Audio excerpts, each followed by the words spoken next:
বন্ধুগণ, আজকে আমি আপনাদের সঙ্গে শেয়ার করব বরবটির ভীষণ মজার একটি রেসিপি। আর এই জন্য আমি প্রথমে একটা মশলা বানিয়ে নেব। একটা মিক্সিং জার নিয়ে নিলাম। মিক্সিং জারের মধ্যে দিয়ে দিলাম একটা বড় সাইজের পেঁয়াজ, আর দিয়ে দেব দুটো কাঁচা লঙ্কা, আর গোটা আটে রসুনের কোয়া। এবার একটু জল দিয়ে এটাকে আমি পেস্ট বানিয়ে নেব।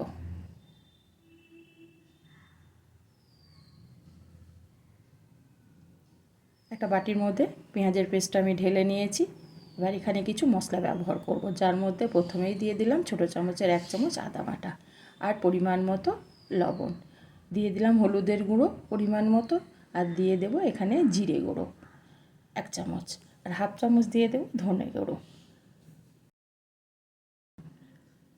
লঙ্কার গুঁড়ো। দিয়ে দেওয়ার পর লঙ্কার গুঁড়োটা আমি অল্পই দিয়েছি, কারণ আমি কাঁচা লঙ্কার ব্যবহার করেছি। এটাকে আমি চামচ দিয়ে ভালো করে পেঁয়াজের সঙ্গে মিশিয়ে নিলাম, সাইডে রেখে দিলাম।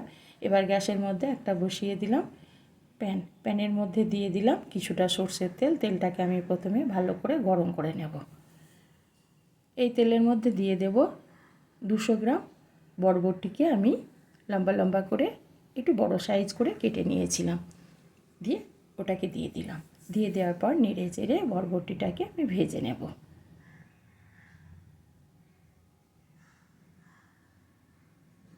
এখানে আমি কোনো লবণের ব্যবহারও করব না, হলুদের ব্যবহারও করব না।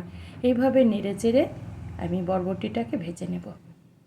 একদম নরম করে ফেললে হবে না, কারণ বরবটিটাকে আবার আমি রান্না করব, আর লবণ দিলে বরবটিটা নরম হয়ে যাবে। এর থেকে বেশি আমি ভাজবো না, কারণ যে সবুজ কালারটা আছে এই সবুজ কালারটা নষ্ট হয়ে যাবে। সেই জন্য এই অবস্থায় বরবটিগুলোকে আমি প্যান থেকে উঠিয়ে নিলাম।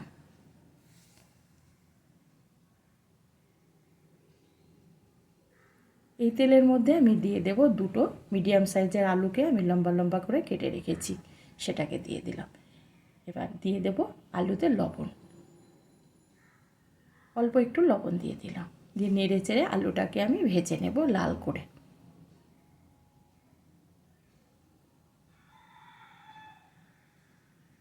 এভাবে না উল্টিয়ে পাল্টিয়ে নেড়ে চেড়ে আলুটাকে আমি লাল করে ভেজে নিলাম।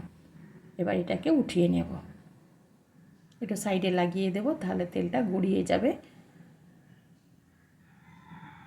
এই তেলের মধ্যে দিয়ে দিলাম আবারও 1 চামচ তেল, আর দিয়ে দিলাম একটা লঙ্কাকে ফাটিয়ে, আর 1/2 চামচ দিয়ে দিলাম 5 ফোড়ন। নেড়ে চেড়ে নেব। একটু নেড়ে চেড়ে নেওয়ার পর দিয়ে দিলাম একটা টমেটোকে আমি পেস্ট বানিয়ে রেখেছিলাম, সেই টমেটো পেস্টটা আমি দিয়ে দিলাম।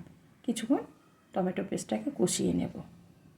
কিছুক্ষণ কষিয়ে নেওয়ার পর আমি দিয়ে দিলাম পেঁয়াজের সঙ্গে যে মশলাগুলোকে মিশিয়ে রেখেছিলাম, সেই পেঁয়াজের পেস্টটাকে আমি দিয়ে দিলাম। এবার টমেটো পেস্টের সঙ্গে পেঁয়াজ বাটাটাকেও আমি ভালো করে কষিয়ে নেব।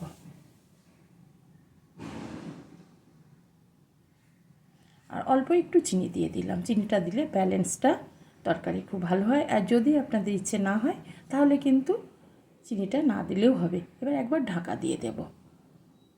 গ্যাসটাকে একদম কমিয়ে আমি মিনিট 3-4 ঢাকা দিয়ে রেখে দিয়েছিলাম। নেড়ে চেড়ে নেব যাতে পুড়ে না যায়। একটু নেড়ে চেড়ে নেওয়ার পর গ্যাসটাকে আবারও আমি লো টু মিডিয়াম করে দিলাম। এবার দিয়ে দিলাম বরবটি আলু ভাজাটা।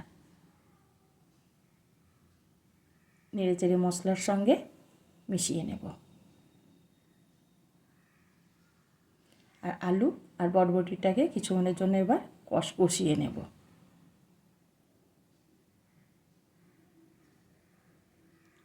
কষিয়ে নেওয়ার পর আবারও গ্যাসটাকে একটু কমিয়ে দিয়ে ঢাকা দিয়ে আবারও মিনিট 3 আমি রেখে দিলাম।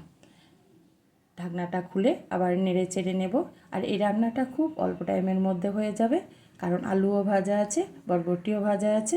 একটু নেড়ে চেড়ে নেওয়ার পর আমি এখানে দিয়ে দেব জল। 1 বাটি জল আমি দিয়ে দিলাম। জলটাকে মিশিয়ে নেব আলু আর বরবটির সঙ্গে।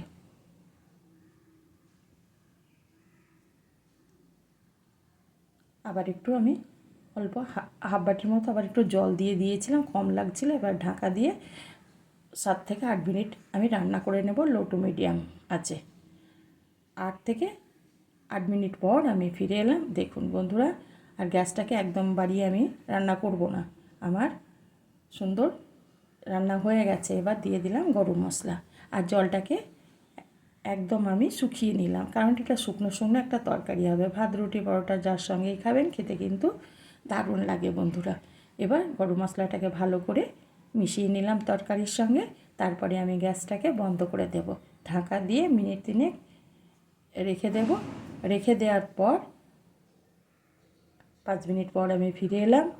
এবার একটা প্লেটের মধ্যে উঠিয়ে নেব।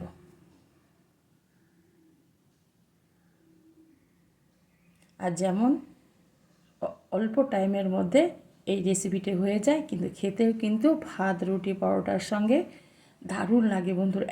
একবার বাড়িতে বানিয়ে দেখবেন, দারুণ লাগে খেতে। আর যদি আমার ভিডিওটা ভালো লেগে থাকে তবে অবশ্যই একটা লাইক করবেন আর সাবস্ক্রাইব করে আমার চ্যানেলটির পাশে থাকবেন।